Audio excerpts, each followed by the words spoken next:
행복한 노년을 위한 5가지 줄임의 지혜. 인생의 황혼기를 맞이하며 누구나 한 번쯤 어떻게 하면 남은 삶을 더 평온하고 행복하게 보낼 수 있을까 하는 깊은 성찰의 시간을 갖게 됩니다. 세월의 흐름 속에 몸과 마음이 변해가면서 지난 날을 돌아보며 더 나은 내일을 꿈꾸는 것은 어쩌면 우리가 더욱 성숙해졌다는 증거일 것입니다. 후회 없는 노후. 만족스러운 황혼을 맞이하기 위해서는 지금부터라도 삶의 방식을 조금씩 가다듬고 준비하는 지혜가 필요합니다. 3살 버릇 80까지 간다는 우리 속담처럼 오랜 시간 몸에 밴 습관은 하루아침에 바꾸기 어렵지만 행복한 미래를 위한 노력은 그 자체로 가치 있는 일입니다. 오늘 이 자리에서는 풍요로운 노년 생활을 위해 우리가 삶에서 조금씩 덜어내고 비워내면 오히려 행복이 채워지는 5가지 지혜를 나누고자 합니다. 많은 인생 선배님들께서 공감하시는 이야기들을 통해 현재 나의 삶을 돌아보고 앞으로의 방향을 설정하는데 작은 도움이 되기를 바랍니다. 습관을 바꾸고 욕심을 절제하는 것이 쉽지는 않겠지만 한 걸음씩 실천하는 분들의 1년, 5년, 10년 뒤 모습은 분명 그렇지 않은 분들과는 다를 것입니다. 여러분의 구독과 좋아요는 언제나 저희에게 큰 힘이 됩니다. 첫째, 나이가 들수록 말을 아껴야 합니다. 가슴속 깊은 이야기는 함부로 꺼내지 말라는 예현인들의 가르침이 있습니다. 사람은 누구나 자신을 먼저 생각하는 본능이 있고 타인의 아픔에는 생각보다 무디기 마련입니다. 진심으로 나의 고통에 공감하고 위로해줄 사람은 생각보다 드뭅니다. 오히려 나의 사적인 이야기가 동네방네 퍼져나가 사람들의 심심풀이 가십거리가 되거나 예기치 않은 순간에 약점이 되어 부메랑처럼 돌아올 가능성이 큽니다. 특히 은퇴 후 사회생활이 줄어든 김 부장님 같은 경우 오랜 동료에게 속마음을 털어놓았다가 동창회 자리에서 이야기가 왜곡되어 퍼지는 바람의 인간관계에 큰 상처를 입고 후회하는 경우를 종종 봅니다. 자신에 대해 지나치게 많은 것을 드러내는 것은 관계를 깊게 하기보다 오히려 멀어지게 만들 수 있습니다. 한 번 무너진 신뢰는 나이가 들수록 회복하기 더욱 어렵습니다. 뱉은 말에 대한 무게와 책임감이 젊은 시절과는 비교할 수 없이 커지기 때문입니다. 늙을수록 입은 닫고 지갑은 열나는 우스갯소리도 있지만 여기에는 깊은 뜻이 담겨 있습니다. 술자리에서 흥에 겨워 함부로 금전적인 약속을 했다가 난처한 상황에 처하는 경우도 비일비재합니다. 이미 뱉은 말이 있어 거절하기도 어렵고 빌려주자니 돌려받기 어려울 것 같은 불안감에 밤잠을 설치기도 합니다. 설령 어렵게 빌려주었다 해도 약속한 날짜에 돈을 돌려받지 못해 관계마저 틀어지는 경우가 허다합니다. 행복한 노후를 위해서는 인간관계가 영원하지 않으며 끊임없이 변화한다는 사실을 받아들여야 합니다. 지금 아무리 가깝다 해도 몇 년 뒤에는 어떻게 변할지 모르는 것이 사람 사이의 일입니다. 만약 나의 깊은 속사정을 아는 사람과 관계가 틀어진다면 불필요한 감정 소모와 신경 쓸 일이 많아질 것입니다. 노년의 시간은 무엇과도 바꿀 수 없는 소중한 자산인데 말입니다. 특히 나의 좋지 않은 습관이나 불행한 가정사 같은 민감한 부분은 더욱 타인에게 노출되지 않도록 신중해야 합니다. 모든 것을 비밀에 붙일 필요는 없지만 TMI는 때로는 나의 품격을 떨어뜨리고 관계에 해를 끼칠 수 있습니다. 삶의 특정 부분은 적절히 감춤으로써 오히려 타인에게 더 무게감 있고 존중받는 사람으로 인식될 수 있습니다. 침묵이 금이라는 말처럼 때로는 말을 아끼는 것이 현명합니다. 이는 모든 상황에서 입을 닫고 있으라는 의미가 아닙니다. 꼭 필요한 상황에서 필요한 만큼만 말하는 지혜를 익혀야 한다는 뜻입니다. 이를 위한 가장 좋은 연습은 바로 경청입니다. 상대의 말을 중간에 자르지 않고 끝까지 귀 기울여 듣는 자세는 기본적인 외유이자 소통의 시작입니다. 상대방의 이야기에 집중하다 보면 내가 꼭 말을 해야 하는 순간인지 아니면 침묵으로 공감하는 것이 더 나은지를 자연스럽게 알게 됩니다. 말이 많으면 허물을 면키 어려우나 입술을 제어하는 자는 지혜가 있느니라 는 잠언의 말씀처럼 신중한 언행은 행복한 노년을 위한 필수 덕목입니다. 둘째, 외로움에 휘둘리지 말고 고독을 즐기는 법을 배워야 합니다. 혼자가 되는 것을 두려워하지 마십시오. 많은 분들이 외로움을 평생 싸워 이겨내야 할 부정적인 감정으로 여기지만 사실 외로움과 고독은 그림자처럼 우리 삶과 늘 함께하는 자연스러운 감정입니다. 평생 변치 않는 친구. 솔직히 그런 관계는 현실에서 찾기 어렵다는 것을 우리는 경험으로 압니다. 철학자 쇼펜하우어는 인간 불행의 대부분은 혼자 있을 줄 모르는 데서 온다고 말했습니다. 방 안에 조용히 혼자 머무는 시간을 견디지 못하기에 불행해진다는 것입니다. 나이가 들수록 이 말의 깊은 의미를 깨닫게 됩니다. 외롭다는 이유로 아무나 만나 관계를 맺는 것은 더 큰 불행을 자초하는 길일 수 있습니다. 급한 마음에 만나는 인연 중에 진실된 관계는 드뭅니다. 세상에는 아무리 잘해주어도 고마워하기는커녕 당연하게 여기는 사람들이 생각보다 많다는 것을 기억해야 합니다. 무엇보다 행복한 노년을 위해서는 인간관계에 정리가 필요합니다. 내 삶에 부정적인 영향을 미치는 악연을 계속 곁에 두는 것만큼 어리석은 일은 없습니다. 그런 사람을 만날 때마다 우리는 스스로 불행을 선택하는 것과 같습니다.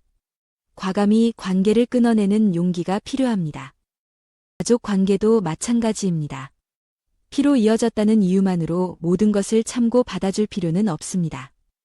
때로는 그것이 서로에게 더 큰 상처를 주고 관계를 망치는 길이 될 수 있습니다. 함께 있을 때 서로에게 고통을 준다면 가족이라 할지라도 건강한 거리를 두거나 관계를 재정립할 필요가 있습니다. 이것이 나도 살고 가족도 사는 길일 수 있습니다. 자식과의 관계 역시 그렇습니다.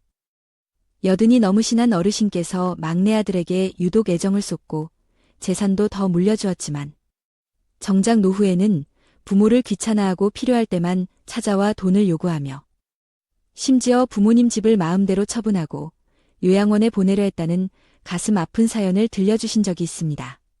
자식을 오냐오냐 키우며 모든 것을 다 해주었더니 오히려 자립심 없고 의존적인 성인으로 자라 부모에게 짐이 되는 경우가 요즘 드물지 않다고 합니다. 자식이 부모의 사랑과 희생을 알고 감사하면 다행이지만 그렇지 않은 경우도 많다는 현실을 직시해야 합니다. 따라서 친구는 물론이고 자식과도 어느 정도 적절한 거리 두기가 필요합니다. 외롭다는 생각에 혹은 나중을 위해 자식에게 모든 것을 쏟아붓는 것이 반드시 좋은 결과로 이어지는 것은 아닙니다. 오히려 후회의 씨앗이 될 수 있습니다. 사람은 본디 혼자일 때 진정으로 강해지고 깊어질 수 있습니다. 하지만 당장 혼자가 되라고 하면 막막하고 어려울 수 있습니다. 그래서 혼자 있는 연습이 필요합니다. 지금 몇 살이든 꾸준히 시도해야 합니다. 늘 누군가와 함께하던 취미 활동이나 식사를 일주일에 한두 번이라도 혼자 해보는 것입니다. 혼자 공원을 산책하거나 좋아하는 카페에서 차를 마시거나 혼자 영화를 보는 작은 시도부터 시작해보세요. 처음에는 어색할지 몰라도 점차 혼자 있는 시간이 편안해지고 나아가서는 오롯이 자신에게 집중하는 소중한 시간임을 깨닫게 될 것입니다. 혼자 등산을 가거나 가까운 곳으로 짧은 여행을 떠나보는 것도 좋습니다. 외로움에 사로잡혀 무례하거나 나에게 상처를 주는 사람과의 관계를 억지로 이어갈 필요는 없습니다. 관계가 틀어질까봐 혹은 혼자가 될까 봐 두려워 참고 지내는 것은 스스로를 갉아먹는 일입니다. 나이가 들수록 이런 부질없는 관계에 쏟는 에너지가 아깝게 느껴질 것입니다. 억지로 붙잡고 있던 관계의 끈은 이제 그만 놓아주세요. 홀로 있는 시간은 고립이 아니라 진정한 나 자신과 만나는 귀한 시간입니다. 외로움을 두려워하지 말고 고독과 친구가 되어보세요. 그 속에서 내가 진정 원하는 것이 무엇인지 발견하고 예기치 못한 평온과 행복을 만나게 될 것입니다. 인생은 결국 혼자 와서 혼자 가는 여정입니다. 노후에 혼자가 되는 것은 자연스러운 일이며 그 시간을 어떻게 보내느냐에 따라 삶의 질은 달라집니다. 혼자서도 즐길 수 있는 소박한 취미를 만들고 고독 속에서 내면의 소리에 귀 기울이는 사람이 되십시오. 고독과 친해질수록 우리는 더욱 단단하고 지혜로운 자신으로 성장할 수 있습니다. 셋째, 나이 들수록 마음의 화를 다스려야 합니다. 간혹 나이가 들면서 자신의 감정을 조절하지 못하고 쉽게 화를 내는 분들을 보게 됩니다. 자신보다 젊거나 약하다고 생각하는 사람에게 함부로 대하거나 자신의 기분이 좋지 않다는 이유로 주변 사람들에게 화풀이하는 행동은 반드시 삼가야 합니다. 분노는 쉽게 습관이 되며 우리가 젊은 시절 그토록 닮고 싶지 않았던 꼰대의 모습으로 비칠 수 있습니다. 나도 모르게 쌓인 스트레스와 불만을 만만한 상대에게 표출하는 것은 관계를 망가뜨릴 뿐만 아니라 스스로의 품격마저 떨어뜨리는 행위입니다. 일상에서 받은 스트레스나 불만이 제대로 해소되지 않으면 나이가 들수록 화가 많아지기 쉽습니다.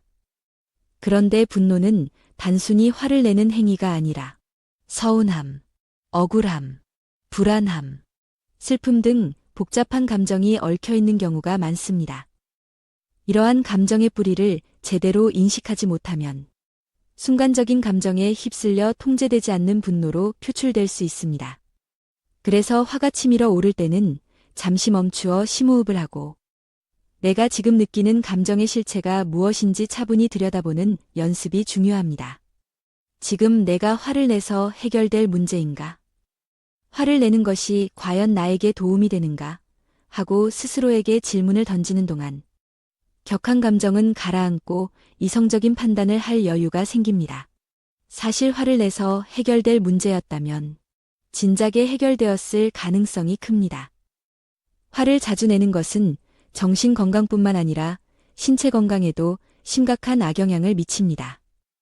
화를 낼 때마다 스트레스 호르몬이 분비되고 혈압이 상승하며 면역 체계까지 약화될 수 있습니다. 한국적인 정서와 관련된 화병이라는 말이 있듯이 억눌린 분노나 표출되는 잦은 화는 만병의 근원이 될 수 있습니다. 평소보다 유난히 짜증이 늘고 화가 자주 난다면 이는 어쩌면 내 몸이 보내는 이상 신호일 수 있습니다.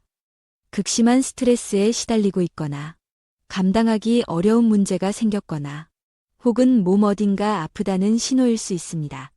이럴 때는 주변 사람에게 화를 내기보다 잠시 휴식을 취하며 자신의 몸과 마음을 돌보는 것이 우선입니다. 화를 자주 내는 사람은 판단력이 흐리고 감정적인 사람이라는 인상을 주기 쉽습니다. 화가 나면 상황을 객관적으로 보기 어렵고 충동적으로 대응할 가능성이 높아져 문제를 해결하기는커녕 오히려 더 악화시키는 경우가 많습니다. 나이가 들수록 감정을 다스리는 성숙함은 더욱 중요해집니다. 자신만의 스트레스 해소법, 예를 들어 조용한 명상, 좋아하는 음악 감상, 가벼운 산책이나 등산, 혹은 주민센터의 서예나 민화 그리기 같은 취미 활동을 통해 부정적인 감정을 건강하게 해소하는 방법을 찾아야 합니다. 화를 줄이고 차분하게 상황에 대처하며 문제 해결에 집중하는 지혜를 발휘할 때 노년의 행복은 더욱 가까워질 것입니다. 넷째, 과식을 줄이고 소식하는 습관을 들여야 합니다. 이른을 넘기신 한 어르신께서 젊은 시절부터 고치지 못한 과식 습관 때문에 노년의 건강 문제로 고생하며 크게 후회하신다는 말씀을 들은 적이 있습니다. 맛있는 음식을 보면 절제하지 못하고 배가 부른데도 계속 드셨다고 합니다. 60대까지는 큰 문제 없이 지냈지만 70대에 들어서면서 소화불량은 물론이고 혈당 조절 문제와 고혈압까지 겹쳐 병원 신세를 지게 되었다고 하셨습니다. 반면 젊을 때부터 소식하고 건강한 식습관을 유지했던 친구분들은 80, 90대에도 비교적 건강하게 지내는 모습을 보며 더욱 안타까움이 크다고 하셨습니다. 과식은 소화불량, 속쓰림과 같은 직접적인 불편함 외에도 장기적으로 심각한 건강 문제를 유발할 수 있습니다. 특히 혈당 조절이 어려워져 당뇨병 발병 위험을 높이고 혈압을 상승시켜 심혈관 질환의 위험을 증가시킵니다. 과도한 음식 섭취는 혈액 속 지방과 당 수치를 높여 동맥경화나 심장질환으로 이어질 수 있습니다. 노년기에는 기초대사량이 감소하므로 젊을 때와 같은 양을 먹어도 쉽게 살이 찌고 각종 성인병에 노출될 위험이 커집니다. 이 어르신 역시 과식으로 인해 혈관 건강이 나빠져 자주 병원을 찾게 되었다며 진작 소식하는 습관을 들였더라면 하고 깊이 후회하셨습니다. 3년 전부터는 의식적으로 소식하며 잡곡밥과 채소 위주의 식단으로 바꾸고 식사 시간도 규칙적으로 지키려 노력하신다고 합니다. 한 번에 많이 먹기보다 조금씩 자주 먹고 짜고 기름진 음식, 과도한 음주를 피하며 균형 잡힌 한식 위주의 식사를 하는 것이 중요하다는 것을 뒤늦게 깨달으셨다고 합니다. 특히 은퇴 후 생활 패턴이 바뀌면서 식사 시간이 불규칙해지거나 혼자 식사하는 경우가 많아지면서 무심코 과식하기 쉽습니다. 또한 배가 많이 고플 때 급하게 먹는 습관은 과식을 부르는 지름길입니다. 과도한 영양 섭취는 체중 증가로 이어져 무릎 관절 등에 부담을 줄 수도 있습니다. 따라서 의식적으로 식사량을 조절하고 음식을 천천히 음미하며 먹는 습관을 들이는 것이 중요합니다. 백미밥보다는 잡곡밥을, 튀김이나 볶음보다는 찜이나 구이, 나물 위주로 식단을 구성하고 김치나 된장 같은 발효식품을 꾸준히 섭취하는 것도 건강한 노년을 위한 좋은 식습관입니다. 5째, 불필요한 물건을 줄여 삶을 가볍게 해야 합니다. 나이가 들수록 집안에는 오랜 세월 함께한 추억의 물건들이 쌓여가기 마련입니다. 물건 하나하나에 깃든 정 때문에 혹은 언젠가는 쓰겠지 하는 생각에 버리기를 주저하게 됩니다. 하지만 세월이 흐르면서 그 물건들은 추억의 상징이기보다 관리가 필요한 짐이 되어버리는 경우가 많습니다. 노년기에는 체력과 에너지가 예전 같지 않아서 많은 물건을 관리하고 정리하는 것 자체가 큰 부담이 됩니다. 또한 건강상의 문제로 거동이 불편해지거나 이사를 해야 할 경우 쌓아둔 물건들은 편리함보다는 오히려 큰 불편과 위험 요소가 될 수 있습니다. 집안에 물건이 너무 많으면 청소와 유지보수에 많은 시간과 노력이 필요하고 자칫 발에 걸려 넘어지는 등 낙상 사고의 위험도 높아집니다. 뿐만 아니라 너무 많은 물건은 감정적인 부담으로 작용하기도 합니다. 과거의 추억에 얽매여 현재의 삶을 즐기는데 방해가 될 수 있습니다. 한 어르신께서 젊을 때부터 모아온 책과 옷, 가구들로 집안이 가득 차 있었는데 어느 날 발 디딜 틈 없는 방에서 물건에 걸려 넘어져 크게 다치신 후 물건 정리의 필요성을 절감하셨다는 이야기를 들었습니다. 특히 먼지 쌓인 책들을 정리하는 것이 가장 어려웠지만 막상 정리를 시작하고 나니 아까운 마음보다 오히려 마음이 홀가분하고 집안이 넓어져 안전하고 쾌적해졌다고 만족해하셨습니다. 더 늦기 전에 오늘이 내 남은 인생에서 가장 젊은 나이라는 생각으로 불필요한 물건들을 과감히 정리하고 비우는 결단이 필요합니다. 물건을 줄이면 집안 공간이 넓어지고 청소와 관리가 훨씬 수월해집니다. 무엇보다 물건에 대한 집착에서 벗어나면서 마음의 부담이 줄어들고 현재의 삶에 더 집중할 수 있게 됩니다. 삶을 단순화하는 과정에서 우리는 오히려 더 큰 자유와 평온을 얻을 수 있습니다. 꼭 필요한 물건, 정말 아끼는 물건만 남기고 나머지는 기증하거나 정리하는 미니멀 라이프를 실천하는 것은 행복한 노년을 위한 현명한 선택입니다. 노년의 후회, 그리고 행복을 위한 길. 인생을 돌아보면 누구나 크고 작은 후회가 남기 마련입니다. 70대, 80대 어르신들께 여쭈어 보면 살아온 길 위에서 아쉬움과 후회의 순간들을 발견한다고 합니다. 이러한 후회를 통해 우리는 인생의 후반기를 더욱 지혜롭고 행복하게 살아갈 교훈을 얻을 수 있습니다. 배우자에게 더 잘해주지 못한 것, 수많은 인간관계 속에서 친구나 자식에게는 신경 쓰면서도 정작 가장 가까운 배우자에게 소홀했던 것을 뒤늦게 후회하는 분들이 많습니다. 70대가 되어서도 배우자가 곁에 있다는 것 자체가 큰 축복임을 깨닫지만 너무 익숙해서 소중함을 잊고 살았던 것이지요. 노년에는 결국 서로에게 가장 위지가 되는 존재는 배우자입니다. 친구도, 자식도 배우자만큼 곁을 지켜주기 어렵습니다. 지금이라도 늦지 않았으니 곁에 있는 배우자에게 따뜻한 말 한마디, 작은 배려를 표현하며 함께하는 시간을 소중히 여기는 것이 중요합니다. 함께 가벼운 산책을 하거나 차를 마시며 담소를 나누는 소박한 즐거움을 자주 누리십시오. 경제적 안정을 미리 준비하지 못한 것, 노후 행복의 중요한 기반 중 하나는 바로 경제적인 안정입니다. 많은 분들이 은퇴 후 고정 수입 감소와 예상치 못한 지출, 자녀 지원, 병원비 등 증가로 어려움을 겪으며 젊었을 때 더 아끼고 저축하지 못한 것을 후회합니다. 국민연금이나 개인연금 외에도 더 늦기 전에 자신의 재정 상황을 점검하고 불필요한 지출을 줄이며 노후 자금을 꾸준히 준비하는 노력이 필요합니다. 건강을 소홀히 한 것, 건강이 최고라는 말은 누구나 알지만 젊을 때는 그 소중함을 간과하기 쉽습니다. 이 정도는 괜찮겠지 하며 무리했던 습관들이 쌓여 노년의 건강을 해치는 경우가 많습니다. 많은 사람들이 60세 이전에는 건강과 다른 모든 것을 맞바꾸려 하지만 60세 이후에는 가진 모든 것을 다해서라도 건강을 되찾고 싶어 합니다. 수억 원의 자산이 있다 한들 건강을 잃으면 무슨 소용이 있겠습니까?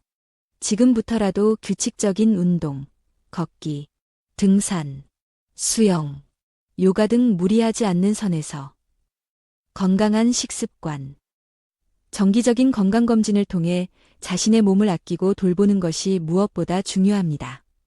필요하다면 한의원의 도움, 침, 뜸, 한약, 이나 홍삼 같은 건강 보조식품을 활용하는 것도 좋습니다. 평생 즐길 수 있는 취미를 만들지 못한 것, 은퇴 후 긴 시간을 의미 없이 보내며 무료함을 느끼는 분들이 많습니다. 젊을 때 일에만 몰두하느라 자신만의 취미를 갖지 못한 것을 후회하는 것입니다. 취미는 꼭 돈이 많이 드는 것일 필요는 없습니다. 등산, 공원 산책, 독서, 음악 감상, 서예, 민화 그리기, 악기 배우기, 노래 교실 참여, 혹은 집에서 유튜브로 유익한 강의를 듣거나 정원을 가꾸는 것 등 소소하지만 삶에 활력을 주는 활동은 무궁무진합니다. 취미는 삶을 풍요롭게 하고 새로운 사람들과 교류할 기회를 제공하며 고독감을 해소하는 데 큰 도움이 됩니다. 그 밖에도 많은 분들이 사회가 원하는 대로 남의 시선에 맞춰 살아온 것, 지나치게 걱정하며 산 것, 고마움을 제대로 표현하지 못한 것, 무언가에 열정적으로 몰두해보지 않은 것, 편안할 때 어려움을 대비하지 않은 것, 더 도전적으로 살아보지 못한 것, 부지런히 배우지 않은 것 등을 후회한다고 합니다. 하지만 후회는 그 자체로 끝나는 것이 아니라 앞으로 나아갈 방향을 제시해주는 지침이 될 수 있습니다. 지나간 일에 대한 아쉬움에서 교훈을 얻고 남은 삶을 더욱 충실하고 의미 있게 만들어갈 계획을 세우고 실천한다면 그것이 바로 행복으로 가는 길입니다. 걱정보다는 긍정적인 생각을 하고 좋은 글과 음악을 가까이 하며 감사하는 마음을 자주 표현하고 때로는 새로운 배움이나 도전을 망설이지 않는다면 우리의 노년은 분명 더욱 풍요롭고 빛날 것입니다. 누구나 살면서 실수하고 후회할 수 있습니다. 중요한 것은 그 경험을 통해 배우고 성장하며 같은 실수를 반복하지 않으려 노력하는 자세입니다. 하루하루를 소중히 여기며 감사하는 마음으로 살아가는 보람찬 삶이야말로 행복한 노년을 만드는 가장 확실한 길이 될 것입니다. 여러분의 빛나는 노후를 진심으로 응원합니다. 감사합니다.